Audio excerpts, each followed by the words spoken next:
Good morning, everyone. I hope everyone is having a wonderful Wednesday. Now, I won't be doing my live stream this morning because I got to get ready here in a little bit and go to the dentist. But I still thought I would do a video and look up some true crime with you guys. I know a lot of you are in the habit of watching me every morning. So this way you guys won't miss me. You got something to watch. So our first topic this morning is an update on the search for Suzanne Morphew. Now, I did a video yesterday. The Daily Mail was reporting that the CBI was searching a plot of property owned by Barry Morphew. Um, Suzanne's brother, Andy, and his search crew had searched this plot of land, and they said that the volunteer canine dogs had made a hit. Well, the CBI took it seriously, went out there and searched, and they said that they didn't find anything. And I've got a good article here by CBS Denver, and I'm going to read it to you guys. The Chaffee County Sheriff's Office said a search on Tuesday ended with no leads in the Suzanne Morphew investigation. The 49-year-old was reported nearly 5 months ago after leaving her home for a bike ride on Mother's Day. I think they should write after allegedly leaving her home on a bike ride. I know that they found her bike, but no one actually saw her go on that bike ride. This week, investigators collected several pieces of possible evidence found during a search organized by Suzanne's brother, Andrew Mormon. There have been a handful of potential leads that have been pursued as a result of the volunteer search. However, nothing has been identified as related to Suzanne's disappearance, the sheriff's office said in a statement on Monday. The task force investigating Suzanne's disappearance responded to 3 separate properties this week after a canine search. The Chaffee County Sheriff said none of the properties are owned by members of the Morphew family. One of the locations investigated by the task force was along the Arkansas River. A dog handler told investigators that the canines didn't alert to anything on the property, but they did show interest. So the dogs actually didn't alert, they just showed interest, which is still interesting. Our law enforcement team obtained consent from the property owner, and after further investigation, including working with private human remains dogs on the property, it was determined this was not a viable lead in the case, the sheriff's office said. The second search took place near the Morphew home after the same dog team alerted to an area of the property. Investigators searched the property but said they found no significant evidence. A different pair of search dogs alerted their handler during a third search in unincorporated Chaffee County near Salida.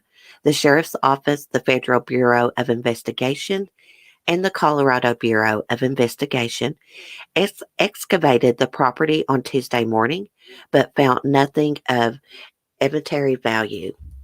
Sorry, guys, if I'm pronouncing things wrong. My bad. I don't pronounce Salida right, I don't think. The level of commitment from the entire team from the Chaffee County Sheriff's Office, CBI, FBI investigators is unprecedented and unparalleled, said the sheriff. While the public may not see all the effort being put forth in the case, I can assure the community that this investigation continues to move forward. Anyone with information about the case is asked to call the tip line at 719-312-7530.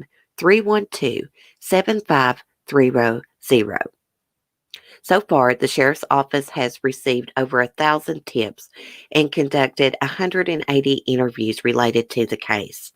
Task force investigators have logged more than 4,000 hours, including more than 130 searches. Well, dang, y'all. I really thought that they were on to something yesterday. Um, they reported that the dogs made a hit, and smelt human remains. They didn't say anything about showing interest. So it's kind of disappointing. I was hoping they was getting close to finding Suzanne.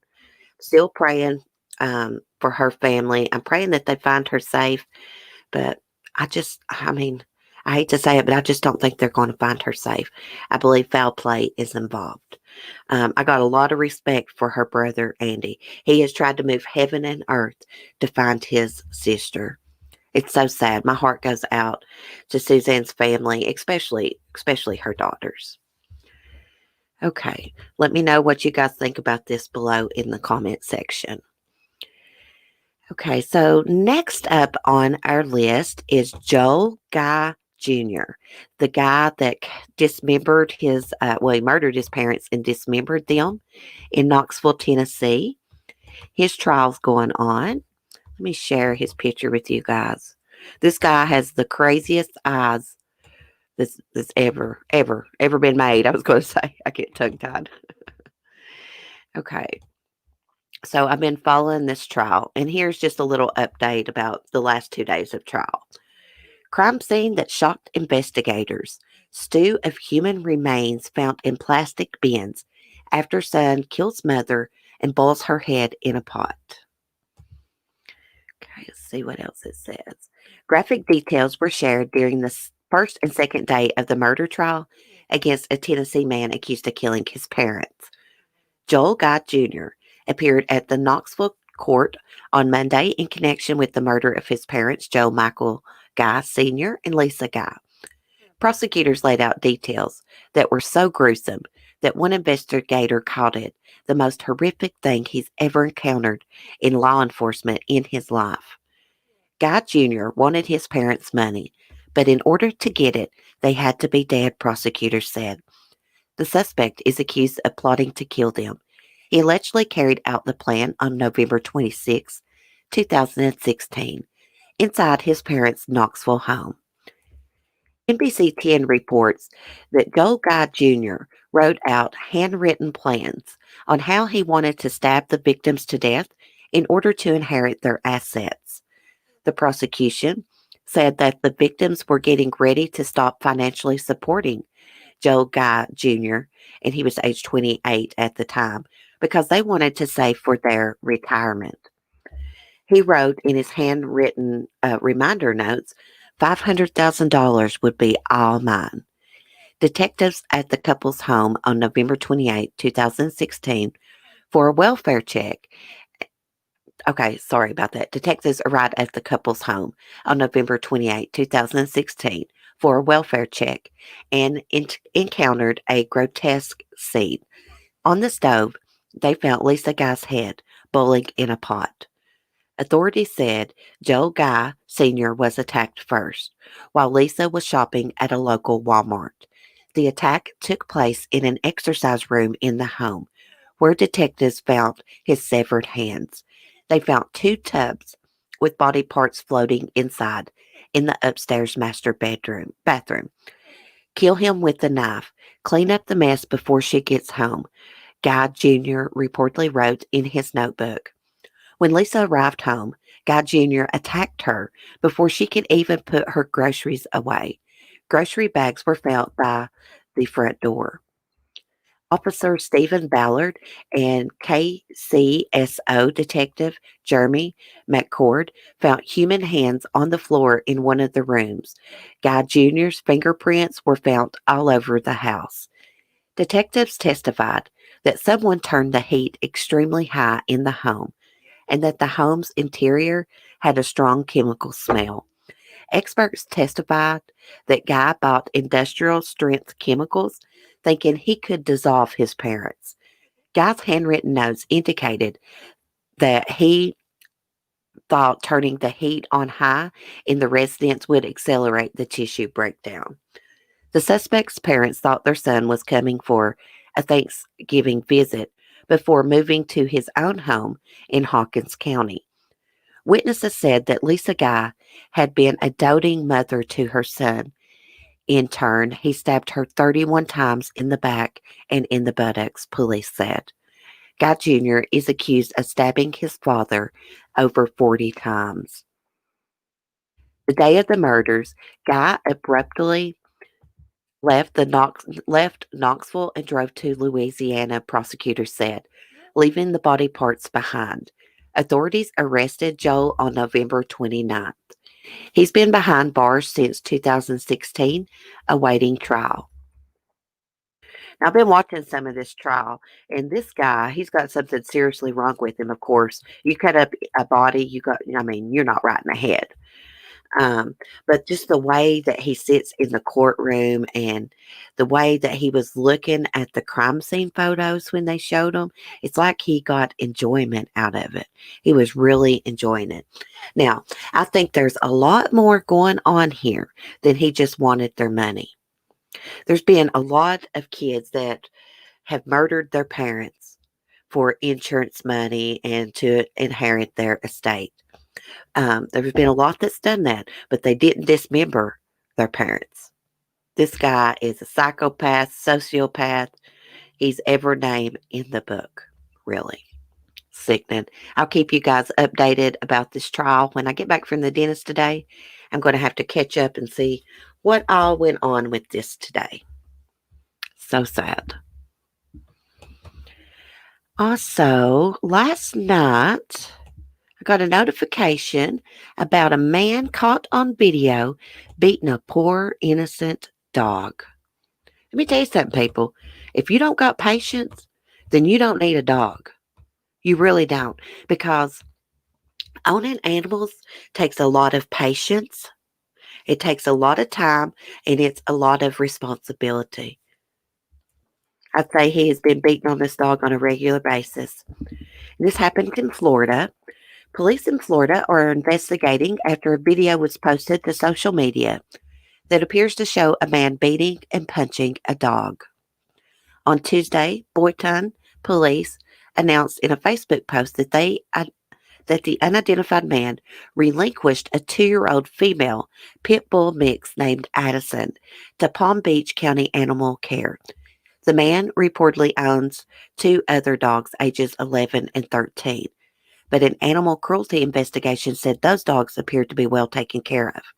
Well, just because he feeds them and stuff doesn't mean that he doesn't beat on them. That's for sure. The man surrendered his dog to authorities on Monday after Stacy Ryback posted a video to Facebook showing the alleged animal abuse. Ryback told WPTV that she was walking her dog when the unleashed canine ran to her gate. The dog was jumping up, wanting to come in, she recalled. And we're going to take a look at that video in just a minute. She alleged that moments later, a man exited a vehicle, grabbed the dog by her harness, and started beating her. I still have a hard time talking about it, she told the news station. She said police located the suspect after one of her neighbors saw the video online and recognized the man.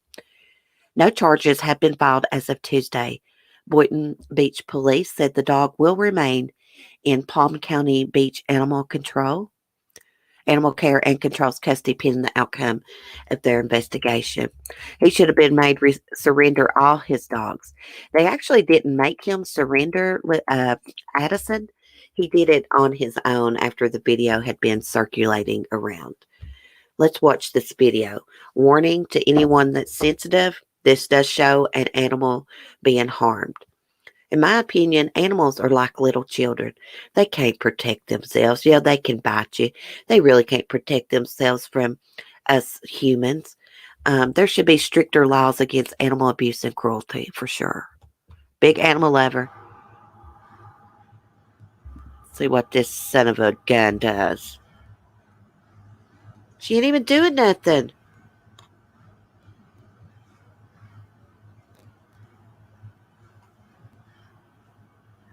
You son of a bitch, you. That poor baby. Oh, that breaks my heart. Oh my gosh, I'm warning y'all about this being sensitive, and I'm the one that gets teary eyed. Breaks my heart. She wasn't even doing anything. Oh my gosh, guys, I'm going to have to mute a second. That got me emotional.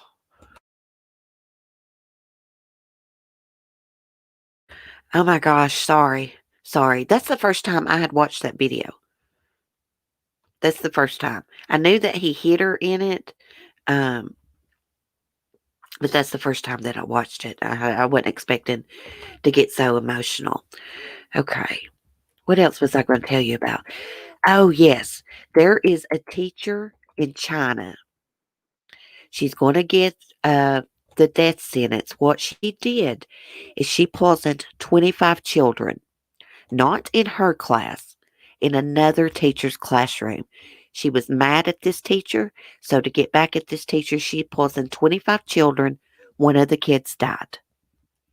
Let's read this. Teacher gets death after poisoning classroom full of kindergarten children.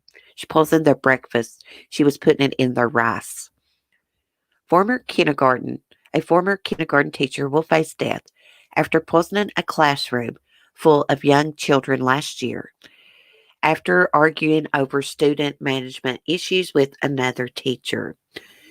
CBS News reports that the incident happened in March 2019 after Wang Yan poisoned the children, then took deliberate measures to hide her actions. The former teacher learned her fate last week during a court appearance at the People's Court in Henan, a province in central China. According to documents, Yun had a fallen out with a colleague at the school and subsequently poisoned the colleague's students. Yun spiked the children's porridge with sodium nitrate, which made 25 children ill and left one child dead. The kids said the porridge tasted salty. A parent of one of the surviving children told the Beijing News. The American Journal of Public Health reports that sodium nitrate is generally used as a dye or for curing meats. When ingested in large amounts, it can be fatal. The court called Yun's actions despicable and vicious and ordered her to be severely punished in accordance with the law. This isn't the first time Yun used sodium nitrate as poisoning. In 2017, she poured nitrate into her husband's drink. He survived but had minor health issues. Wang Yun knew that sodium nitrate was harmful to the human body, but in order to retaliate against others, she administered the sodium nitrate twice, the ruling read. Yun's death sentence will be carried out by either lethal injection or a firing squad, according to BBC News. Well, she deserves it. I know a lot of people's convicted about the death penalty. I am a little bit conflicted. I can't get my words together right. But I'm not conflicted when it comes to harming children. If someone murders a child, they should get the death penalty automatically. I think people who molest and rape children should get the death penalty also. That's just my opinion. I freaking hate pedophiles. Let's see if there's anything else. Oh, yeah. I want to take a look. This is under the section Weird Crime. So, this passenger gets on a plane and acts like he's the freaking exorcist or a character from The Exorcist, let's say. Let's see. See it. Passenger channels The Exorcist during bizarre plane meltdown. Now, wouldn't you hate to be riding on an airplane way up in the sky and have some crazy like this on the plane with you? Let me get a drink of coffee and I'm going to read it. I think there's a video we can watch. The video posted online Sunday appears to show a woman having a concerning profanity filled meltdown during a Michigan bound flight. Oh, I thought that was a man. World Star Hip Hop published a video which shows an unidentified woman standing on two armrests while uttering gibberish. Moments later, she is filmed hanging onto overhead luggage compartments, one of which opens amid the bizarre ordeal. And she yells, "Bitch, we're going to effing all night," whatever that means. Nobody intervenes for nearly a minute until at least three men approach the passenger and drag her to the other end of the plane. She must have some mental illnesses going on here. Okay, so I guess she's got a mask on. I thought that was a beard. Let's play this video. Let me unplug my mic so it.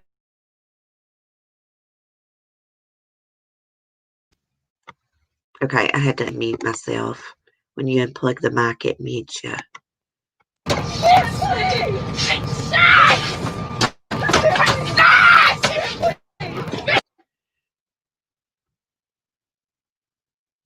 Uh-oh. It's not going to play.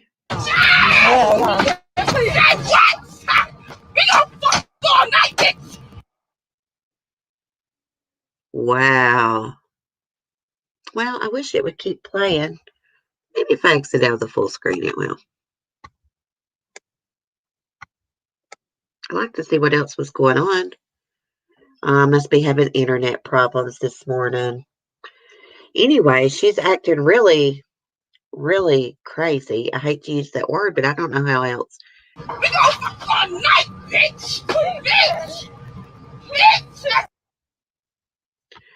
Wow. I bet she has schizophrenia and maybe is not taking her medicine. Could be some drug use going on there. I just hope that they find out what's going on with her and get her some help. Whether it be she's having mental health problems or drug problems, she could be having both. I hope they just get her some help. Anyways, for some reason, the video doesn't want to play. I don't know. I will let me go ahead and get the link to this article and I will put it in the description. Let me go ahead and copy that in case anyone wants to go back and watch it. You guys may be able to play it. It's not playing for me. Anyways, I think that's it for our topics this morning. I better get off here and get myself put together because I got like an hour drive. It takes an hour to get to the dentist, and I got to leave here shortly.